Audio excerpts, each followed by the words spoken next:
игнор ұстағаннан кейін мен уже сөйлескім келмей қалды. Жақсы. Ал сол күні Жанболат сізден сұраған кезде, немесе ашып айтпасаңыз да, мен бәлкім кездескім келіп тұрған жоқ, мен үйге барайын деген сияқты айтылған жоқ па сіздің тарапыңыздан? Сол кезде мен наоборот бұл кісімен жүрдім. До конца көңілін қалдырмайын.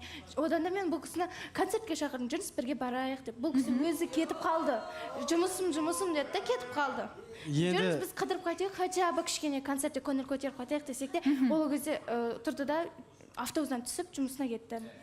Айта кетсем ол ма? Сол күні біз кездесерден алдын кәдімгідей келіскен болатынбыз.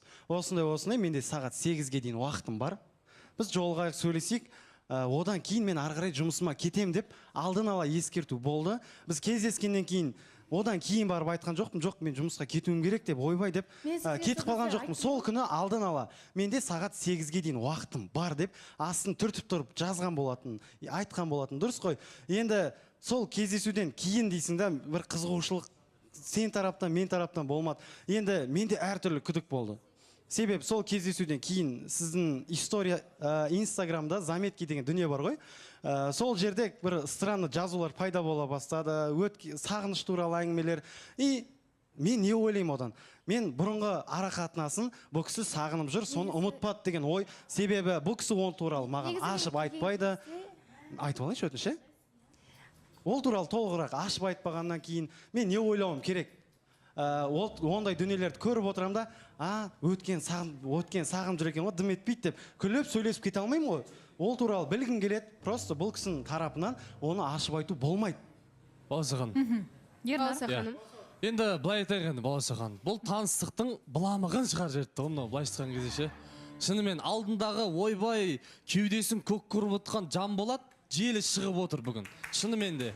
Сол үшін ақырын жүріп анық бас еңбегін кетпес далаға дейді. Сондықтан қатты көкіректі ұрмау керек еді сол кезде. Қазір қыздың назы 100% орынды. Өйткені сен қызығушылық қыз аша алмадым дейді, ашуға тырыспағанда ғой Баласа ханым. Ашуға тырыспағанда. Өйткені неге? Осы жақында келді ғой бір ару. Сол арумен ойы полный забиті бұл жігіттің. Басқа еш нәрсе жоқ. Бұл қызға деген қызығушылық грамм жоқ. Сол кезде неге?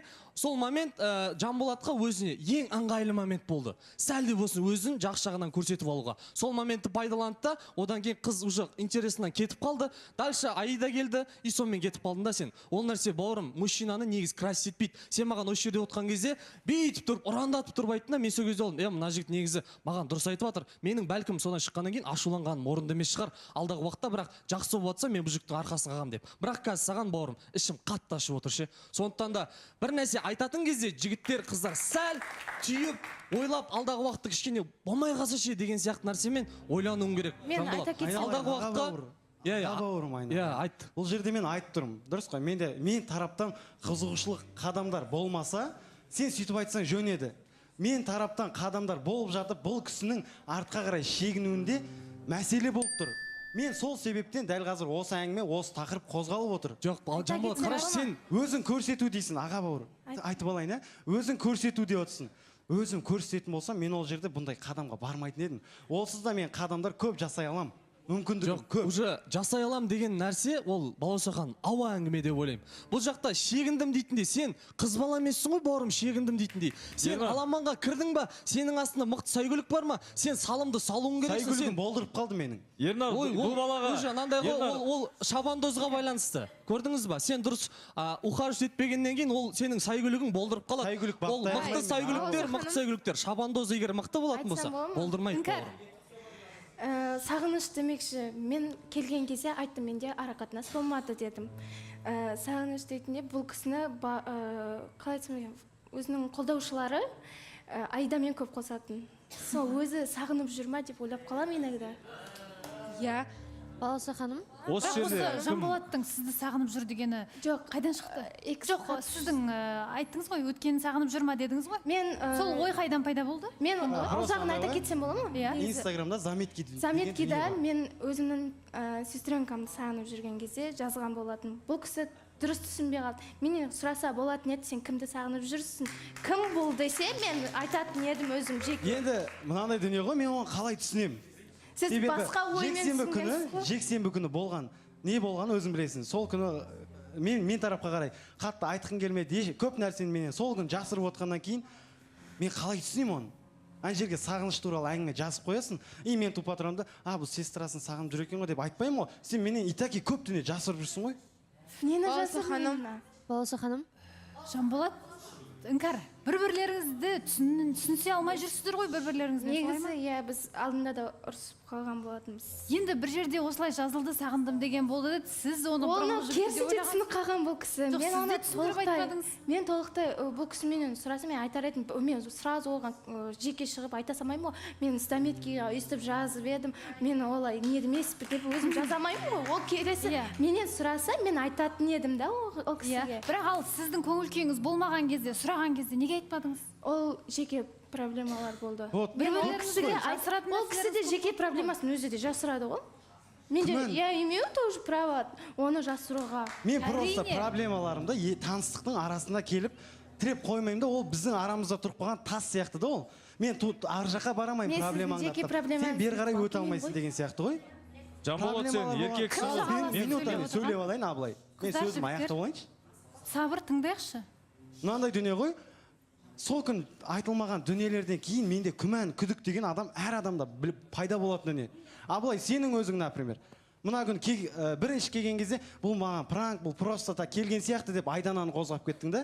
Тап сол сияқты менің миымда сондай чип пайда болды, что-то менен бір нәрсе жасырып отыр, бұл қыз деген сияқты. Енді әлде сіз біреуден бірдеңе естіп алып, қазір соған меңзеп отырсыз ба? Мен жасыратын ештеңем жоқ негізі.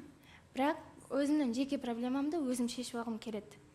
Я мен өзім андай болып өскенмін ғой. Я сама деп өскен қызбын. Мен өзім шешпесем, басқа біреу шеше алмайды ол проблеманы. Әрине. Оны өзім құрып алдым ба, өзім шешемін.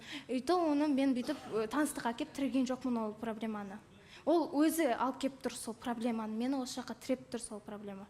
Өзі шығарып отыр сол. Балауса ханым. Кім, Аида?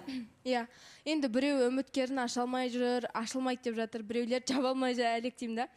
Мына жерде айтқым келіп тұр, негізі іңкарға бәле жаппа жан болады. Іңкардың ренішіп, орынды, кәдімгідей толықтай орынды.